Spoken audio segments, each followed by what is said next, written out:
Margaret Bourke White was the first female war correspondent, the first Western photographer in the USSR, and the first female photographer for Life magazine. Bourke White was at the epicenter of the largest military conflicts.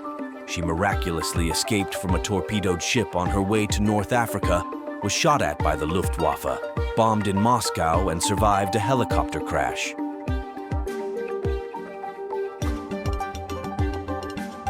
Bourke White earned the nickname Indestructible Maggie for her remarkable courage and survivability.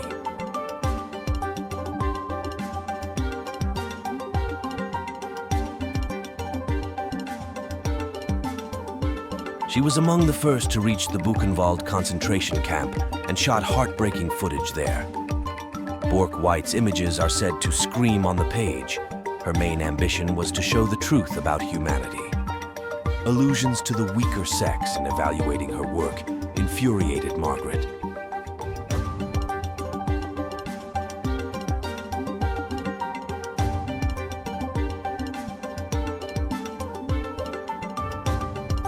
A woman should not peddle the fact that she is a woman, she repeated. When Kentucky had a big flood in 1937 and the runways were flooded, Margaret floated a raft across town to take pictures. That Maggie was growing up different from her peers was clear even at an early age. She adored insects, snakes, frogs.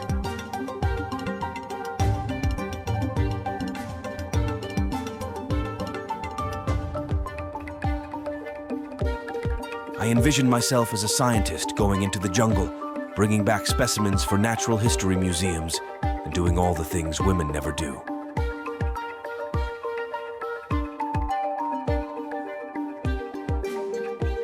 A passion for exploration brought Margaret and her father very close together. Joseph White was an inventive engineer. At times, when visiting factories where his equipment was used, he took his daughter with him. In an instant, the darkness was torn apart by the sudden magic of flowing metal and flying sparks. I can hardly describe my joy. For me at that age, the foundry epitomized the beginning and end of all beauty. Joseph was an avid photographer, and Margaret helped him develop his images on more than one occasion. But she became interested in photography herself as a college student.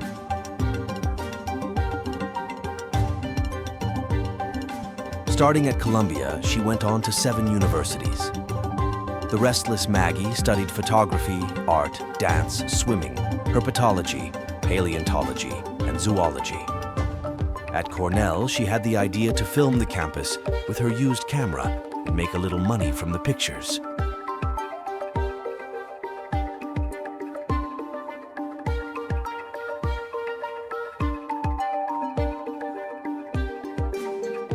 The photos turned out great. Architectural firms started approaching her about doing shoots. So Bourke White became one of the pioneers of industrial photography, although she never dreamed of it. About Margaret said, "She can make cars beautiful," and the factory turned into a Gothic cathedral. Majestic shots of Otis Steelworks became the top of her portfolio. The girl was immediately offered a job as a staff photographer for Fortune magazine.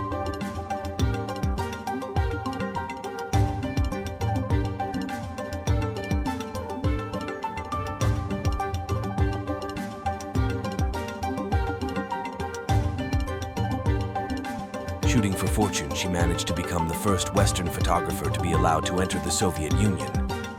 Margaret had a dream of capturing the industrialization of the country behind the Iron Curtain.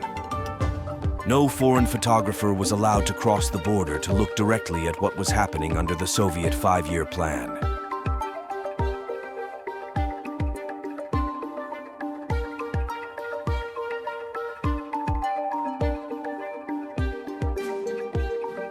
Bourke White went to the Soviet embassy in Berlin, where she was stationed for work, almost daily for over a month, until her visa was granted.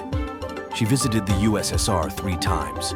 She managed to shoot not only factories and plants, to show how people live, but to make a portrait of Stalin's mother, to talk to her. She was the only foreign photographer who was present during the German attack on the Soviet Union. Margaret shot the first bombing, evacuation of children, air raid. The uniqueness of Bourke White's pictures is that she tried to make a frame full of content.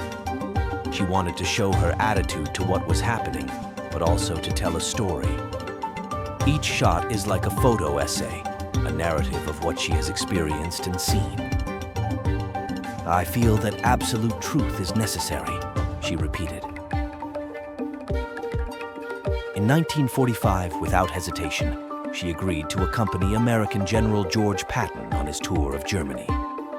Margaret traveled to Buchenwald concentration camp and filmed the surviving prisoners, the mountains of naked bodies, and the gas chambers. She also captured the families of Nazi officials who committed suicide.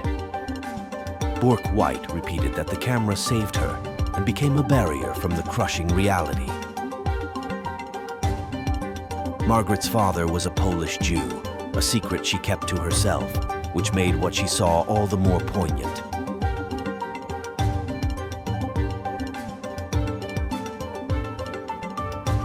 Bourke White joked about herself that her intuition never fails her, and she finds herself exactly where the news will happen.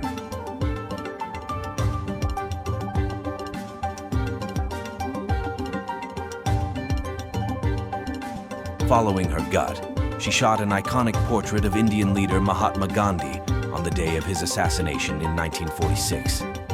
By then, Bourke White was working as a correspondent for Life magazine and was the first female photographer for the popular publication. For Life, risking her life, she shot her best reports. In the 1950s, while documenting the Korean War, Bourke White took the most controversial photo of all, a shot of the severed head of a prisoner of war against the backdrop of a grinning executioner.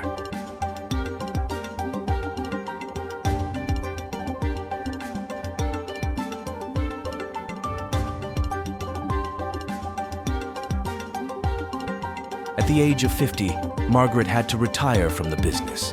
She was diagnosed with Parkinson's disease. She fought the disease just as bravely. She underwent 2 complex brain surgeries, but was never able to recover. Until her final days, 67-year-old Bourke White was busy writing her autobiography and organizing her archive.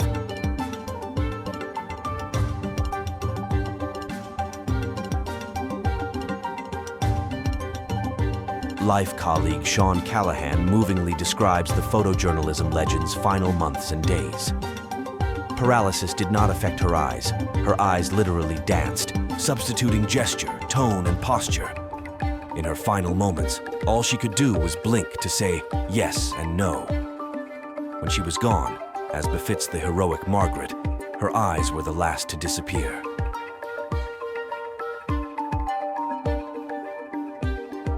Margaret Bourke White's legacy, more than a dozen books, an extensive archive of her work are in a number of museums, as well as the collections of the Library of Congress. Manuscripts, memorabilia, and photographs are in the collection of Syracuse University.